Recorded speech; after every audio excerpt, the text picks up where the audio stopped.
அனைவருக்கும் வணக்கம். நான் உங்கள் நிரோஷ் சந்துரு. இலங்கை வாழ் உறவுகளுக்கு ஒரு பெரிய ஒரு அதிர்ஷ்டம் அடிச்சிருக்கணும்னு சொல்லலாம். ஆஸ்திரேலியா அரசாங்கத்தால ஒரு கொலசிப் திட்டம் உண்டு 2026க்காக ஒரு கொலசிப் திட்டம் ஒன்றை உருவாக்கி இருக்காங்க. இதுக்கு நீங்கள் வருகிற 30 ஏப்ரல் 2025க்கு முன்னாடி, அதாவது 4ஆம் மாதம் 2025க்கு முன்னாடி நீங்கள் விண்ணப்பிக்கலாம். நீங்களும் அதுக்கு தகுதி உடையவர்களாண்டு தெரிஞ்சு கொள்ளணும் என்று சொன்னால் இந்த வீடியோ நீங்க போயிட்டு முழுமையா பாருங்க. முழுமையா பார்த்த பிறகு நீங்கள் அதுக்கு தகுதியானவர்களாக இருந்தால் நீங்களும் விண்ணப்பிக்கலாம். முற்றுமுழுதாக ஆஸ்திரேலியா அரசாங்கத்தின் செலவோடு நீங்க அங்க போயிருந்து தங்கியிருந்து படிச்சு முடிக்கும் வரைக்கும் எல்லா செலவுகளையும் அரசாங்கம் பாரம் எடுக்க இருக்குது. அதாவது ஆஸ்திரேலியன் கவர்மெண்ட். இது இலங்கை வாழ் மக்களுக்கு மட்டுமல்ல, நிறைய நாடுகளுக்கு கொடுத்திருக்காங்க. சோ இந்த வீடியோல நாங்க இலங்கை வாழ் மக்களுக்கு யார் இதுக்கு தகுதி பெற இருக்காங்க, இது தகுதி பெறதுக்கு என்னென்ன தகமைகள் இருக்கணும், என்னென்ன வரையறைகள் இருக்கணும் என்று சொல்லி முழு விடயங்களையும் தான் இந்த வீடியோல நம்ம பார்க்க போறோம். இந்த வீடியோ போயிட்டு முழுமையா பார்க்க முதல்ல என்னுடைய சேனல் இதுவரைக்கும் நீங்க சப்ஸ்கிரைப் பண்ணலன்னு சொன்னா சப்ஸ்கிரைப் பண்ணி பெல் பட்டனை கிளிக் பண்ணுங்க. அப்பதான் இதே மாதிரி பிரியோசமான வீடியோக்களை ஃபியூச்சர்ல நான் போடும்போது உங்களுக்கு பார்க்கக்கூடியதா இருக்கும். ஸோ இப்போ நம்ம வாங்க வீடியோக்குள்ள போவோம். ஒன்றுமே இல்லைங்க, ஆஸ்திரேலியா அரசாங்கம் உங்களுக்கு நல்ல ஒரு ஆப்பர்ச்சுனிட்டி தந்திருக்குது. இந்த ஆப்பர்ச்சுனிட்டியின் ஊடாக நான் அதாவது வீடியோல உள்ள சொல்லியிருக்கேன் தெளிவாக அழகாக தமிழ்ல இது தொடர்பான முழு விவரங்கள் உங்களுக்கு தேவைன்னு சொன்னா கூட என்னுடைய வலைதளமான nericalam.com போனீங்கன்னா அங்க ஒரு செய்தியாக உங்களுக்கு பிரசுரிச்சிருக்கேன். அதுலேயே நீங்க வாசித்து தெரிஞ்சு கொள்ளலாம். அங்கேயே உங்களுக்கு லிங்க் எல்லாம் கொடுத்துருக்கேன். உங்களுக்குரிய கணக்கு ஆஸ்திரேலியன் கவர்மெண்டோட வெப்சைட்ல போயிட்டு உங்களுக்குரிய கணக்கை துறந்து அங்க அவங்க கேட்கிற அந்த டாக்குமெண்ட்ஸ்ல நீங்க அப்லோட் பண்ணி நீங்க விண்ணப்பிக்கிறதுக்குரிய வழிமுறைகளையும் நான் சொல்லியிருக்கிறேன். ஸோ அதையும் போய் பார்க்கலாம். அல்லது வீடியோல போயிட்டு பாருங்க. நான் சொல்ற மாதிரி நீங்க செய்தாலே போதும்.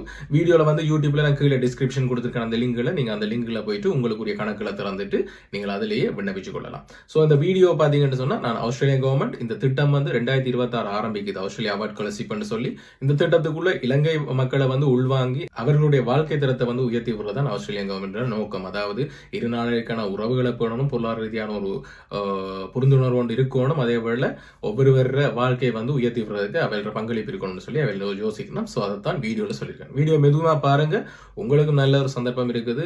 இதுக்கு நீங்களும் தகுதி உடையவராக இருந்தால் ஆஸ்திரேலியா போயிட்டு நல்லபடியாக படிச்சுட்டு வாங்க. ஸோ வீடியோக்குள்ள போய் முழுமையாக பார்த்துட்டு அதோட பிரியோசனமாக இருந்தால் உங்களோட உறவு நண்பர்களை கொஞ்சம் ஷேர் பண்ணி விட்டுருங்க. பார்த்தீங்கன்னு சொன்னால் இலங்கை வாழ் உறவுகளுக்கு ஆஸ்திரேலியா அரசாங்கத்தால் ஒரு நல்ல ஒரு சந்தர்ப்பம் தான் சொல்லலாம். என்னென்னா இப்போ 2025 1ஆம் தேதி இதை கால் பண்ணியிருக்காங்க. 2025 ஏப்ரல் வரைக்கும் உங்களுக்கு டைம் கொடுத்துருக்காங்கன்னு தான் சொல்லலாம். 30 ஏப்ரல் 2025 வரைக்கும். அதாவது 2026ஆம் ஆண்டு ஆஸ்திரேலியா அரசாங்கத்தால் ஒரு ப்ரோக்ராம் உண்டு, ஆஸ்திரேலியா அவார்ட் ஸ்காலர்ஷிப்ஸ்ன்னு சொல்லி. அது ஸ்ரீலங்கா மக்களுக்கு நிறைய நாடுகள் கொடுத்துருக்காங்க. அந்த வகையில் ஸ்ரீலங்கா மக்களுக்கு இது ஒரு வரப்பிரசாதம்னு சொல்லலாம். ஸோ ஆஸ்திரேலியா அரசாங்கம் வழங்கும் ஆஸ்திரேலியா அவார்ட் ஸ்காலர்ஷிப் என்பது இலங்கை உள்ளிட்ட தனியான நாடுகள் மாணவர்களுக்கு வழங்கப்படும் ஒரு சிறப்பான வாய்ப்பாகும். மாணவர்கள்னு சொன்னால் நீங்கள் நினைக்க வேணாம் பள்ளிக்கூடம் படிக்கிற மாணவர்களுக்குன்னு சொல்லி அவர்கள் ஒரு மாணவர்களாக கருதுகிறவங்கள, அதாவது உயர்கல்வியை தொடர்றதுக்கு உங்களுக்கு ஒரு சில கோர்சஸ் அவங்க கீழே தந்திருக்காங்க. நான் வீடியோவில் தொடர்ந்து பார்த்துட்டு போவோம். ஸோ அதுக்கு நீங்கள் இணைகிறேன்னு சொன்னால் முழு செலவும் பார்க்க போனீங்கன்னு சொன்னால் இப்போ உதாரணத்துக்கு ஒரு 50 லட்சம் செலவழிகிற இடத்துல ஒரு 5 லட்சம் காசு தான் நீங்கள் செலவழிக்க போகிறீங்க. மிச்சதெல்லாம் ஆஸ்திரேலியா கவர்மெண்ட் பாரமெடுக்க போது உங்களை. ஸோ அதுக்கான தகவல்களை தான் நாங்கள் இந்த வீடியோவில் முழுமையாக பார்க்க போகிறோம்.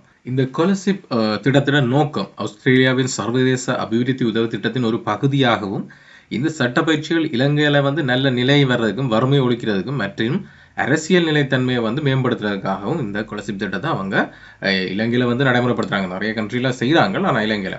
அப்ப இந்த திட்டத்தின் ஊடாக நீங்க ஒரு மாஸ்டர் டிகிரி எடுக்கலாம், இளநிலை அண்டர் கிராஜுவேட்டி மற்றும் மேல்நிலை போஸ்ட் கிராஜுவேட்டி. ஸோ இப்படியான பாடத்திட்டங்களுக்கு நீங்கள் என்ன நன்மையை பெறுறீங்க, அதாவது ஆஸ்திரேலியாவுக்கு போயிட்டு நீங்க இதை படிக்கல ஆஸ்திரேலியன் கவர்மெண்டால உங்களுக்கு என்னென்ன கிடைக்குது, ரிட்டர்ன் ஏர்லைன் டிக்கெட் போத் வேக்கும் நீங்கள் போகிறதுக்கு வரதுக்கு உங்களுக்கு ஃப்ளைட்டுக்குரிய டிக்கெட்டை தராங்க. அடுத்தது நீங்கள் அங்கே போயிட்டு சேரும்போது உங்களுக்கு உதவித்தொகை தராங்க அடிப்படை. அதாவது நீங்கள் உங்களோட அங்கே ஸ்காலர்ஷிப்பை நீங்கள் ஸ்டார்ட் பண்ணும்போது உங்களுக்கு உதவித்தொகை தராங்க. அடுத்தது பார்த்தீங்கன்னு சொன்னால் கல்லூரி கட்டணங்கள் எல்லாம் அவங்களே முழுமையான கல்லூரி கட்டணங்கள் பாருங்கள், பகுதியில் வந்துட்டு இல்லை, முழுமையான கல்லூரி கட்டண செலவுகள் எல்லாம் அவங்களே தராங்க.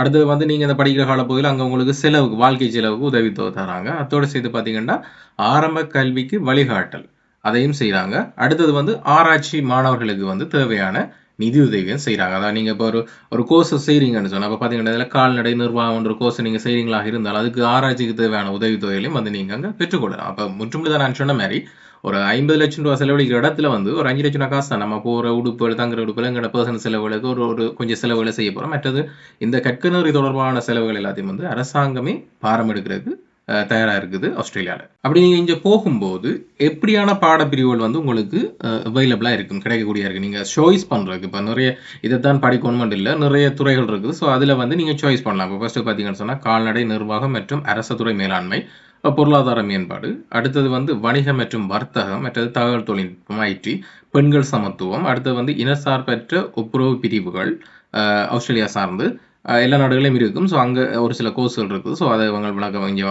சொல்லியிருக்காங்க. அடுத்து வந்து பருவநிலை மாற்றங்கள், வெதர் சம்பந்தமானது, மற்றது சுகாதாரம், ஹெல்த், கல்வி மற்றும் அரசியல் அறிவியல். ஸோ இப்படியான பாட கற்கநெறிகள் இருக்குது. ஸோ நீங்கள் வந்து இதில் தெரிவு செய்யலாம்.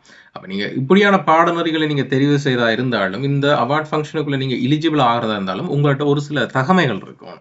அது அவங்க வந்து எதிர்பார்க்குற தகவல் இருக்கணும். அந்த எதிர்பார்க்குற தகவலை வந்து நீங்கள் ஆன்லைனூடாக விண்ணப்பிக்கலாம். ஆன்லைனூடாக உங்களுக்கு ஒரு அக்கௌண்ட் ஓப்பன் பண்ணணும். அந்த அக்கௌண்ட்டுக்குள்ளே போயிட்டு உங்களோட இங்கே கேட்கப்படுற சகல ஆவணங்களையும் வந்து நீங்கள் அதில் அப்லோட் பண்ணணும். வருகிற ஏப்ரல் 30 முன்னாடி, 2025 ஏப்ரல் 3 முன்னாடி நீங்கள் அப்லோட் பண்ணணும். அப்லோட் பண்ண பிறகு அதிலிருந்து ஒரு கொஞ்சம் குறிப்பிட்ட விண்ணப்பம் எடுத்து அவங்க இன்டர்வியூ வைக்கும்போது அங்கே செலக்ட் பண்ணப்படுற எல்லாரும் வந்து நீங்கள் அதாவது முன்னுரிமையின் அடிப்படையில் இப்போ 50 பேர் தான் எடுப்போம்னு சொன்னால் நீங்கள் 500 பேர் அப்ளை பண்ணியிருக்கீங்க. அதில் 500 பேரில் 300 பேருக்கு எல்லாமே இருக்குதுன்னு சொன்னால் அங்கே முன்னுரிமையின் அடிப்படையில் யாருக்கு எல்லாம் சரியாக இருக்குது அந்த அடிப்படையில் அந்த 50 பேரை அவங்க கூட்டி போகிறதுக்கு தயாராக இருப்பாங்க. ஸோ இதில் பார்த்தீங்கன்னு சொன்னால் கட்டாயம் இலங்கையில் வந்து நீங்கள் இலங்கை சிட்டிசனாக இருக்கணும். இப்போ இந்தியாவில் பிறந்து இலங்கையில் இருக்கிறவங்க அவங்களுக்கு இது சாத்தியப்படாது. இலங்கை குடிமக்கள் மட்டுமே விண்ணப்பிக்கலாம். அடுத்தது வந்து ஆங்கில மொழி திறமை இருக்கணும். நீங்கள் டிப்ளமோ ஒன்று வச்சிருக்கணும். ஆங்கிலத்தில் நீங்கள் படித்ததுக்குரிய அத்தாட்சி வந்து வச்சிருக்கணும்.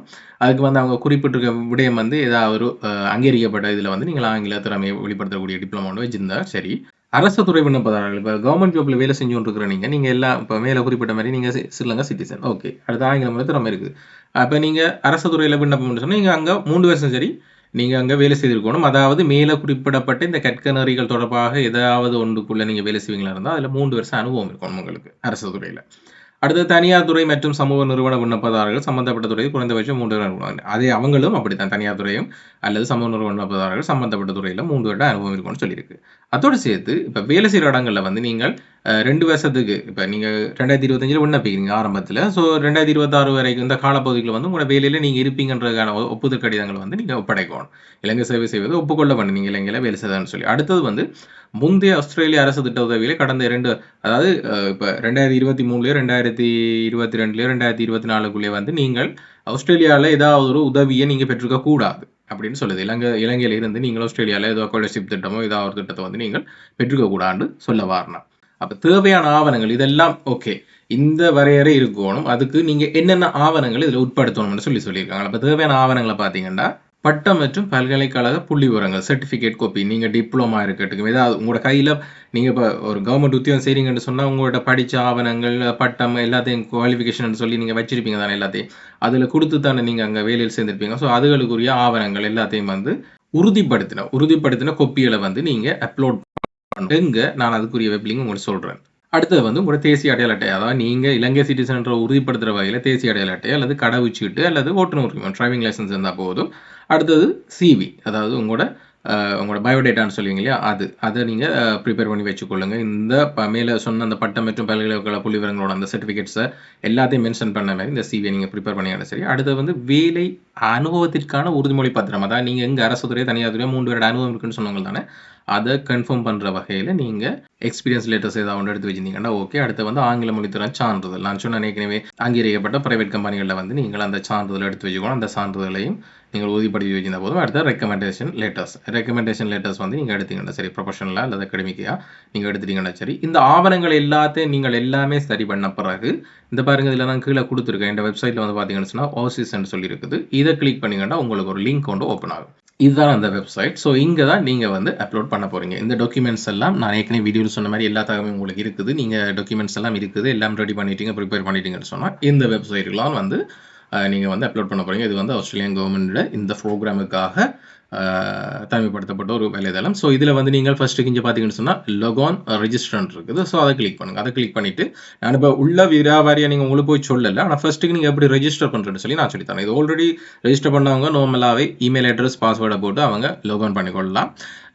புதுசாக அக்கௌண்ட் திறக்க போகிறீங்க, இந்த இதில் பாருங்கள் ரெஜிஸ்டர் நியூ அக்கௌண்ட்னு சொல்லி இருக்குது. ஸோ இதை கிளிக் பண்ணுங்கள். நீங்கள் இதை கிளிக் பண்ணோடனே உங்களுக்கு ரெஜிஸ்டர் பண்ணுறதுக்கு வேறு. ஃபர்ஸ்ட்டுக்கு பார்த்தீங்கன்னு சொன்னால் உங்களோட இமெயில், கன்ஃபார்ம் இமெயில், அதே இமெயில் போடுங்க. மற்றது ஃபேமிலி நேம்னு சொன்னால் உங்களோட உண்மையான உத்தியோகபூர்வ பெயர் முழு பெயரை நீங்கள் மென்ஷன் பண்ணுங்க. அடுத்தது கிவின் நேம் எப்படி கோர்ன் பண்ணுறாங்க அது கட்டாயம் இல்லை இந்த சிவப்படையாளம் தர போட்டுக்கு மாதிரி இருக்க இடங்களில் பார்த்தீங்கன்னு சொன்னால் கட்டாயம் அது ஃபில் பண்ணி தான் ஆகணுமென்ற ஒரு சுச்சுவேஷனில் இருக்குது. ஸோ அதில் நீங்கள் ஃபில் பண்ணுங்கள். மற்றது உங்களோட டேட் ஆஃப் பர்த், மற்றது கான்டாக்ட் நம்பர் நீங்கள் கொடுக்காட்டியும் அவை இமெயிலில் தொடர்பு கொள்ளலாம். இதுக்கு நீங்கள் கான்டாக்ட் நம்பரை கொடுங்க எல்லாரையும் கொடுத்துட்டு நீங்கள் சேவை கொடுத்து ரெஜிஸ்டர் பண்ணிட்டீங்கன்னு சொன்னால் உங்களோட அக்கௌண்ட் கிரியேட் ஆயிரும். உள்ளே போயிட்டு நீங்கள் உங்களுக்கு அங்கே கேட்கப்படுற தகவலுக்கு ஏற்ற வகையில் உங்களோட டாக்குமெண்ட்ஸ் எல்லாத்தையும் அப்லோட் பண்ணி அதனூடாக உங்களோட விண்ணப்பத்தை நீங்கள் சமர்ப்பிக்கலாம். சமர்ப்பிச்சிங்கன்னா அதாவது 30 ஏப்ரல் 2025 முதல் உங்களோட விண்ணப்பத்தை சமர்ப்பிங்க. சமர்ப்பித்த பிறகு உங்களோட இமெயிலுக்கு தனித்துவமாக அல்லது தொலைபேசி இலக்கத்துக்கு வந்து இதுக்குரிய மறுமொழி கிடைக்கப்பெறும் போது நீங்களும் அதுக்குள்ள தெரிவித்த பட்டிகளாக இருந்தால் முன்னுரிமையின் அடிப்படையில் உங்களுக்கு அந்த சந்தர்ப்பம் கிடைக்கக்கூடியதாக இருக்கும். வாழ்த்துக்கள். ஸோ இந்த வீடியோ வந்து உங்களோட உறவுகள் தெரிஞ்சவங்க இப்படி படித்து பட்டம் பெற்று இலங்கையில் இப்படி அரசு துறையிலோ இல்லை தனியார் துறையிலோ கல்வி போடுறவங்களுக்கு கொஞ்சம் ஷேர் பண்ணி விடுங்க. பிரியோசனமாக அமையட்டுக்கும் நல்ல ஒரு சந்தர்ப்பம்.